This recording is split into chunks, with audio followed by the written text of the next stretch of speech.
بڑا سکون ہے اس بات میں کہ انسان اپنا یہ ذہن بنا لے کہ یہ دنیا جزا سزا کی جگہ نہیں ہے، یہ آزمائش کی جگہ ہے، امتحان کی جگہ ہے۔ یہاں ایسے ایسے ظلم، ایسی ایسی زیادتیاں ہوئی ہیں کہ ہم اور آپ دنیا میں اس کا تصور نہیں کر سکتے، لیکن وہ مظلوم ظلم جھیل جھیل کے دنیا سے چلے گئے اور جنت میں اعلیٰ مقام پا گئے، اور وہ جو ظالم تھے وہ پکڑے گئے۔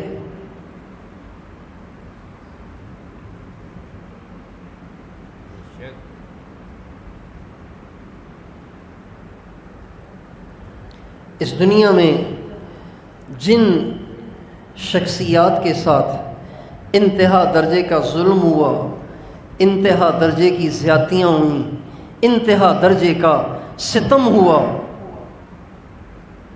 وہ کچھ ہستیاں ہیں جن کے ساتھ انتہا درجے کا ظلم ہوا، انتہا درجے کی زیادتی ہوئی۔ ان میں سے ایک حضرت امام حسین ہیں اور ان کے ساتھی ہیں، اور ان میں سے ایک حضرت عمر ہیں، ان میں سے ایک حضرت عثمان ہیں۔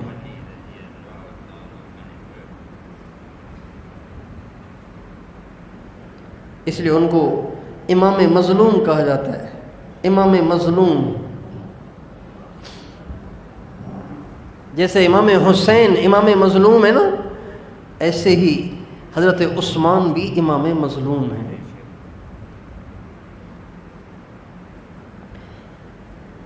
قیمتی اتنے تھے کہ سرکار دو عالم صلی اللہ علیہ وسلم نے فرمایا لِكُلِّ نَبِيٍّ إِنَّ لِكُلِّ نَبِيٍّ رَفِيقًا فِي الْجَنَّةِ وَأَنْتَ رَفِيقِي فِي الْجَنَّةِ۔ عثمان، جنت میں ہر نبی کا ایک دوست ہوگا، جنت میں میرا دوست تو ہوگا۔ کوئی کسی کا لنگوٹی یار ہوتا ہے نا، ہر وقت ساتھ ساتھ ہوتا ہے، تو آپ نے فرمایا عثمان، ہر نبی کا جنت میں ایک ساتھ رہنے والا ہوگا، ایک ساتھی ہوگا، ایک دوست ہوگا، جنت میں میرا ساتھی اور دوست ہوگا۔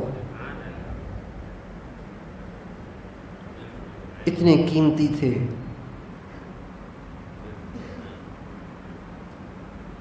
ہمارے نبی نے تاریخ انسانیت میں آدم علیہ السلام سے لے کر آج تک، قیامت تک، دنیا میں کوئی بھی ایسا نہیں ہے جس کے نکاح میں نبی کی دو بیٹیاں آئی ہوں۔ دنیا میں ایسا کوئی نہیں ہوا۔ حضرت عثمان کا اس میں کوئی ہمسر نہیں ہے، حضرت عثمان اس میں یکتا ہیں، تنے تنہا ہیں، یکتا ہیں۔ یہ واحد وہ شخصیت ہیں کہ ان کے نکاح میں ایک نبی کی دو بیٹیاں ہیں، حضرت رقیہ، حضرت ام کلثوم رضی اللہ تعالی عنہما۔ یہ دونوں ابو لہب کے دو بیٹوں کے نکاح میں تھیں۔ جب تبت یدا ابی لہب وتب صورت نازل ہوئی، ابو لہب نے اپنے بیٹوں کو دھمکی دی، اگر تم نے محمد کی بیٹیوں کو طلاق نہ دی تو میرے گھر سے نکل جاؤ۔ چنانچہ دونوں نے ہمارے نبی کی دونوں بیٹیوں کو طلاق دے دی۔ ابھی صرف نکاح ہوا تھا، رخصتی نہیں ہوئی تھی۔ عتبہ اور عتیبہ نے تو بڑی بدتمیزی کی، ہمارے نبی نے اس کو بد دعا دی، وہ بد دعا ہمارے نبی کی اس کو لگ گئی اور ایک شیر نے اس کو ایک لقمہ بنا دیا۔ حضرت رقیہ، حضرت ام کلثوم رضی اللہ تعالی عنہما، حضرت عثمان اسلام لائے۔ حضرت عثمان ہمارے نبی سے عمر میں 6 سال چھوٹے تھے، ہمارے نبی سے عمر میں 6 سال چھوٹے تھے، اور شروع سے ہی بڑے نفیس، حسین ترین آدمی تھے، خوبصورت ترین آدمی تھے اور بڑے مالدار تھے۔ آپ علیہ الصلوۃ والسلام نے ان سے اپنی بیٹی حضرت رقیہ کا نکاح کر لیا،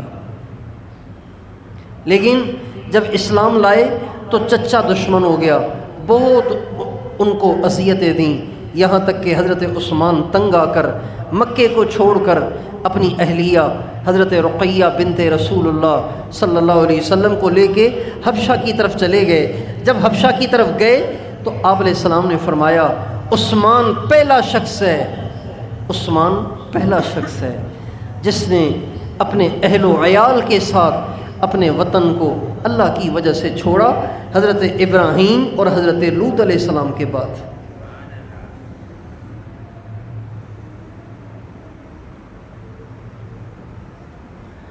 حضرت رقیہ جب ہمارے نبی غزوہ بدر کے لیے تشریف لے گئے، غزوہ بدر کے لیے گئے تو حضرت رقیہ شدید بیمار تھیں۔ آپ علیہ السلام نے حضرت عثمان سے فرمایا آپ یہیں ٹھہر جائیں، اس لیے کہ رقیہ کے پاس اور کوئی نہیں ہے تیمارداری کے لیے، لہٰذا آپ ان کے پاس ٹھہر جائیں۔ حضرت عثمان ہمارے نبی کے فرمانے پہ وہاں ٹھہر گئے۔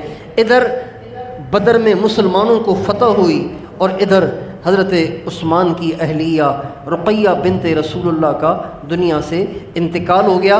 آپ علیہ السلام جب واپس آئے تو آپ نے دیکھا کہ حضرت عثمان حضرت رقیہ کی قبر پہ بیٹھ کے رو رہے تھے۔ آپ نے فرمایا عثمان لا تبکی یا عثمان، عثمان رو نہیں، فہذا جبرائیل اخبرنی ان اللہ عز وجل امرنی ان ازوجک اختہا، عثمان رو نہیں، ابھی جبریل میرے پاس آئے تھے اور مجھے یہ کہہ کے گئے کہ اللہ کے نبی اپنی دوسری بیٹی کا نکاح عثمان سے کر دو۔ پھر آپ نے فرمایا عثمان واللہ، اللہ کی قسم، لو کانت عندی میۃ تموت واحدۃ بعد واحدۃ لزوجتکہا اخری، عثمان اگر میرے پاس 100 بیٹیاں ہوتی نا، 100 بیٹیاں ہوتی، ایک دیتا فوت ہو جاتی، پھر دوسری دیتا، وہ فوتی، پھر تیسری دیتا، وہ فوت ہو جاتی، پھر چوتھی دیتا، 100 کی 100 بیٹیاں میں تیرے نکاح میں دے دیتا۔ اتنے قیمتی آدمی تھے، اتنے قیمتی آدمی تھے، اتنے حضور کے قریب تھے۔ ایک دفعہ آپ علیہ السلام بیٹھے ہوئے تھے، حضرت ابوبکر صدیق آئے، آپ دیکھیں مجھے دیکھیں، آپ یوں بیٹھے ہوئے تھے، آپ دیکھ رہے ہیں یہ میں نے اپنے کرتے کو اپنی ران سے ہٹا دیا ہے، اب صرف شلوار کا کپڑا ہے، کرتا ہٹا ہوا ہے۔ آپ ایسے بیٹھے ہوئے تھے، حضرت ابوبکر آئے، آپ ایسے ہی بیٹھے رہے، حضرت عمر آئے، آپ ایسے ہی بیٹھے رہے، حضرت عثمان آئے تو آپ ایک دم یوں ہو کے بیٹھ گئے، آپ نے اپنے کرتے کو اپنی ران پہ ڈال دیا۔ تو صحابہ نے کہا یا رسول اللہ، ابوبکر آئے تو آپ نے ہیئت نہ بدلی، عمر آئے آپ نے ہیئت نہ بدلی، عثمان کے آنے سے ایک دم آپ ٹھیک ہو کے بیٹھ گئے، اس کی کیا وجہ ہے؟ آپ نے فرمایا الا استحی من رجل تستحی منہ الملائکہ، کیا میں اس شخص سے حیا نہ کروں کہ فرشتے بھی جس سے حیا کرتے ہیں۔ کتنے قیمتی آدمی ہیں یہ، حضرت عثمان کی قیمت عرض کر رہا ہوں، کتنے قیمتی آدمی ہیں، کتنے بڑے آدمی ہیں۔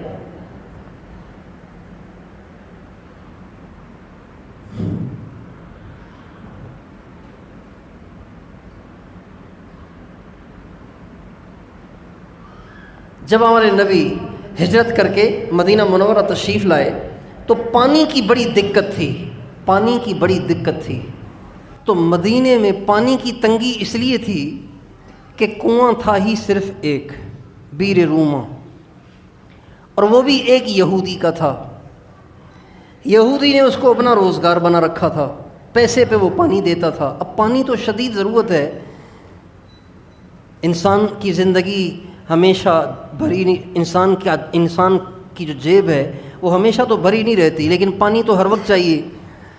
تو اس یہودی نے اس کو اپنا روزگار بنایا ہوا تھا۔ اب مسلمانوں کو بڑی دقت ہوتی تھی، پریشانی ہوتی تھی، چونکہ مہاجرین جو آئے تھے وہ اپنا سارا مال چھوڑ آئے، پراپرٹیاں چھوڑ آئے، گھر بار چھوڑ آئے، کاروبار چھوڑ آئے، ان کے ہاتھ میں تو کچھ بھی نہیں تھا، تو پانی کی بڑی دشواری تھی۔ حضرت عثمان رضی اللہ عنہ نے اس یہودی سے بات کی، تو اس نے اس کو کہا کہ تم اس کو بیچ دو، میں تم سے خریدتا ہوں۔ اس نے منہ مانگی، رقم مانگی، اور وہ بھی آدھے کنویں کی، کہا آدھا کنواں بیچوں گا، آدھا نہیں، آدھا میرے پاس رہے گا، آدھا آپ کے پاس رہے گا. یعنی ایک دن آپ پانی بھریں گے, ایک دن میری مرضی ہوگی, میں اس کا پانی بیچوں گا. چنانچہ 10,000 درہم میں حضرت عثمان نے وہ آدھا کنواں خریدا, اور 10,000 درہم میں خرید کے اسے مسلمانوں کے لیے وقف کر دیا. چنانچہ سارے مدینے کے لوگ حضرت عثمان والے دن میں اتنا پانی بھر لیتے تھے کہ 2 دن چل جاتا تھا. یہودی کا کاروبار ختم ہو گیا. جب یہودی نے دیکھا کہ اب کوئی گاہک آ ہی نہیں رہا تو دوسرے حصے کو بھی اس نے 8,000 یا 7,000 درہم میں حضرت عثمان کے ہاتھ بیچا. حضرت عثمان نے دوسرا آدھا بھی خرید کے سارے مسلمانوں کے لیے وقف کر دیا. سارا مدینہ حضرت عثمان کی برکت سے پانی پیتا تھا, حضرت عثمان کے صدقے سے پانی پیتا تھا. آپ علیہ السلام اتنے خوش ہوئے کہ آپ علیہ السلام نے حضرت عثمان کو جنت کی بشارت دی. بلکہ آپ نے پہلے فرمایا تھا جو اس کنویں کو خریدے گا مسلمانوں کے لیے, اس کے لیے جنت کی بشارت ہے. پھر ہمارے نبی کے انتقال سے کچھ عرصہ پہلے ہمارے نبی نے روم پہ حملے کے لیے لشکر بنایا. 30,000 آدمیوں کا لشکر بنا, 30,000 آدمیوں کا. گرمی اتنی شدید تھی, اتنی شدید گرمی تھی کہ ناقابل برداشت تھی. آپ علیہ السلام نے مسلمانوں کو اللہ کے راستے میں نکلنے کے لیے کہا تو منافقین کہنے لگے لا تنفروا فی الحر, اتنی شدید گرمی میں کہاں جاؤ گے, نہ نکلو. اللہ تعالیٰ نے فرمایا قل نار جہنم اشد حرا, اے میرے نبی ان سے کہو کہ جہنم کی گرمی اس سے بہت زیادہ سخت ہے, لہٰذا اس سے بچنا ہے تو یہاں نکلنا پڑے گا. سارے مسلمان نکلنے لگے. اب نکلنے تو لگے لیکن گھر میں تو کچھ ہے نہیں. ہمارے نبی نے عمومی طور پہ صحابہ سے فرمایا جس کے پاس جو کچھ ہے وہ لے آئے تاکہ لشکر کا سامان مہیا کیا جا سکے. حضرت ابوبکر صدیق اپنی ساری ملکیت جمع کر کے, تھوڑی سی تھی وہ لا کے آپ علیہ السلام کے قدموں میں ڈال دی. حضرت عمر اپنی ملکیت میں سے آدھا مال نکال کے ہمارے نبی کے قدموں میں لا کے ڈال دیا. حضرت عثمان رضی اللہ عنہ نے 30,000 لشکر کے 1/3 حصے کا سارا سامان اپنی جیب سے دیا. کتنے کروڑوں کا سامان بنے گا وہ, جانور بھی, غلہ بھی, توشہ بھی, بوریاں بھی. ان بوریوں کے لیے دھاگا اور سوا بھی سب حضرت عثمان نے دیا. 1/3 لشکر کا سامان. جب وہ سامان بہت سارے پیسے لے کر ہمارے نبی کے پاس آئے, آپ علیہ السلام اسے ہاتھوں میں اٹھاتے تھے اور یوں ڈالتے تھے, پھر اٹھاتے تھے یوں ڈالتے تھے. اور آپ نے 2 دفعہ فرمایا ما ضر عثمان اللہ یعمل بعدہ, ما ضر عثمان اللہ یعمل بعدہ. عثمان آج کے بعد کوئی نیکی نہ کرے, اس کو کوئی نقصان نہیں, جنتی وہ ہو گیا ہے. اس لیے حضرت ابو ہریرہ رضی اللہ عنہ فرمایا کرتے تھے عثمان نے اللہ کے نبی سے 2 دفعہ جنت کو خریدا ہے, 2 دفعہ جنت کو خریدا ہے. کتنے قیمتی آدمی ہیں. حضرت علی ابن ابی طالب کرم اللہ وجہ سے کسی نے پوچھا کہ عثمان کے بارے میں آپ کیا کہتے ہیں؟ کذاک امرؤ یدعا فی الملأ الاعلی ذی النورین. ارے عثمان کے بارے میں کیا پوچھتے ہو, عثمان کے لیے تو آسمان کے فرشتے بھی کہتے ہیں کہ یہ تو ذی النورین ہے. آسمان کے فرشتے بھی اسے ذی النورین کہتے ہیں, اس کو ذی النورین کہتے ہیں. اس کے بارے میں مجھ سے کیا پوچھتے ہو؟ ذی النورین ان کو اس لیے کہتے ہیں اس لیے کہ ان کے نکاح میں ہمارے نبی کی 2 بیٹیاں ہیں, وہ ہمارے نبی کے دوہرے داماد ہیں, دوہرے داماد ہیں, 2 دفعہ داماد ہیں. اتنے قیمتی آدمی ہیں, لیکن شہادت اتنی مظلومانہ ہے, اتنی مظلومانہ ہے, اتنی مظلومانہ ہے کہ سخت سے سخت, پتھر سے پتھر دل بھی اگر اس واقعے کو سنتا ہے اور پڑھتا ہے تو بے اختیار رو پڑتا ہے. ایسی مظلومانہ ان کی شہادت ہے۔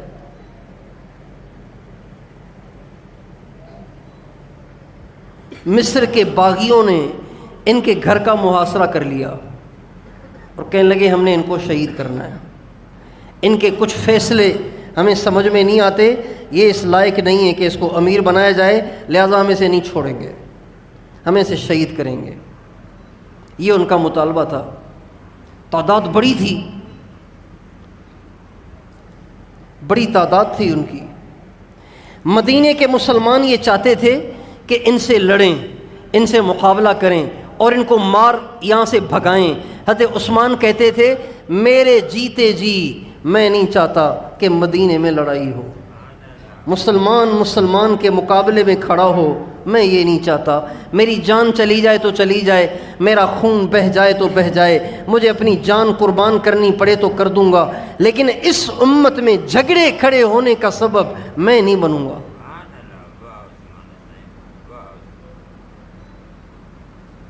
حضرت علی نے حضرت عثمان کو پیشکش کی کہ حضرت اگر آپ فرمائیں تو میں ان پہ چڑھائی کر لوں، یہ جتنے باغی آئے ہوئے ہیں جنہوں نے آپ کا پانی بھی بند کر رکھا ہے، آپ کے گھر کا محاصرہ کر رکھا ہے، اگر آپ کہیں تو میں مدد بلا لوں اور ہم ان سے لڑیں، ان سے مقابلہ کریں۔ فرمانے لگے علی تمہیں مجھ سے محبت ہے؟ کہا بس اگر تمہیں مجھ سے محبت ہے جو میں کہہ رہا ہوں وہ کرو۔ کیا؟ خاموش رہو۔ میں نہیں چاہتا کہ میری زندگی میں میری وجہ سے حضور کی امت کا خون بہے، میں نہیں چاہتا۔ چنانچہ حضرت علی نے کہا اتنی اجازت تو آپ دے دیں کہ میں آپ کے دروازے پر اپنے بچوں حسن اور حسین کو پہرے دار کے طور پہ کھڑا کر لوں، کہاں اس کی اجازت ہے؟ چنانچہ حضرت علی نے اپنے دونوں بچوں کو حضرت عثمان کے دروازے پہ پہرے دار مقرر کیا۔ جب حضرت عثمان شہید ہوئے تو حضرت امام حسن دروازے پہ کھڑے ہوئے تھے، انہوں نے ان کو روکنا چاہا، انہوں نے حضرت حسن کو بھی مارا، یہاں تک کہ حضرت حسن زخمی ہو گئے اور وہ دیواریں پھلانگ کے اندر داخل ہو گئے۔ حضرت عثمان نے کئی دن سے کچھ نہیں کھایا تھا، کچھ نہیں پیا تھا، پانی بھی بند تھا، کھانا بھی بند تھا، اور اندر اکیلے خود ہیں اور ان کی اہلیہ حضرت نائلہ ہیں۔ 4 آدمی اندر داخل ہوئے۔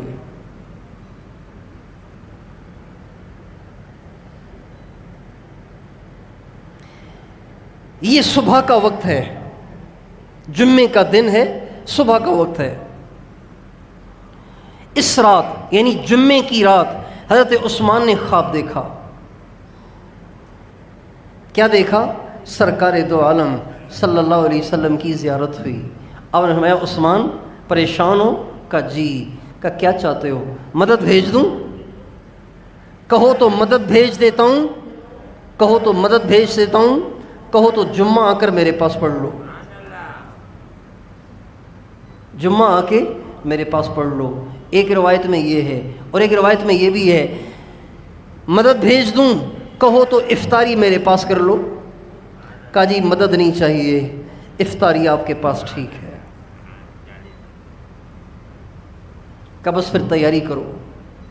صبح کو اٹھے، غسل کیا اور وہ پاجامہ پہنا، وہ شلوار پہنی جو بالکل نئی تھی، اب سے پہلے انہوں نے اس پاجامے کو استعمال نہیں کیا تھا۔ نئے کپڑے پہن کے نہا دھو کے تیار ہو کے نماز پڑھی اور مصلی پہ بیٹھ گئے اور قرآن کھول کے بیٹھ گئے، قرآن پڑھ رہے تھے۔ 4 آدمی اندر گھسے، ایک کے ہاتھ میں لوہے کا راڈ تھا، زور سے اس نے آپ کے ماتھے پہ مارا، آپ ایک دم پہلو کے بل گرے۔ ایک اور نے ایک اور راڈ مارا جس سے خون کا فوارہ چھوٹا۔ تیسرا شخص آ کے آپ کے سینے پہ بیٹھ گیا اور اس نے نیزے کے 9 زخم کیے جس سے آپ کی روح پرواز کر گئی، اور جو خون کا فوارہ چھوٹا تو وہ خون کا فوارہ قرآن پاک کے اوپر جا کر گرا اور قرآن پاک کی ایک آیت پہ گرا، فَسَيَكْفِيكَهُمُ اللَّهُ وَهُوَ السَّمِيعُ الْعَلِيمُ۔ گھبراؤ نہیں، اللہ خود ان سے نمٹے گا، وہ سنتا بھی ہے، جانتا بھی ہے۔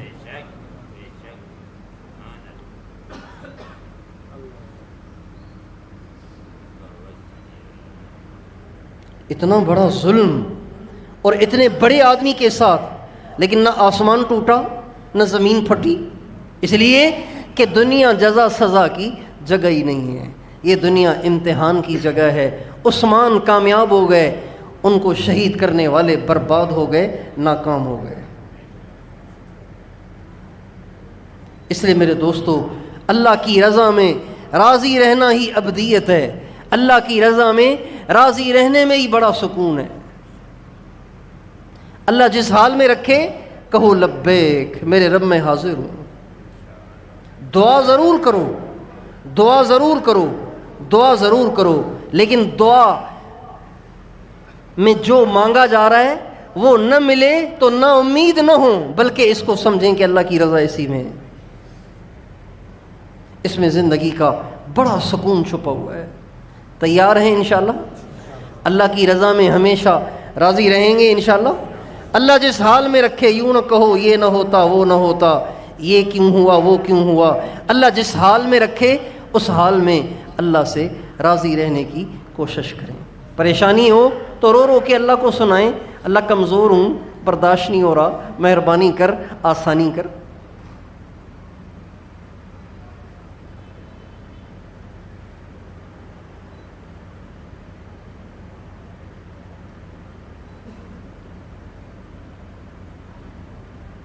اللہ تعالی ہم سب کو اپنا سچا بندہ بننے کی توفیق عطا فرمائے۔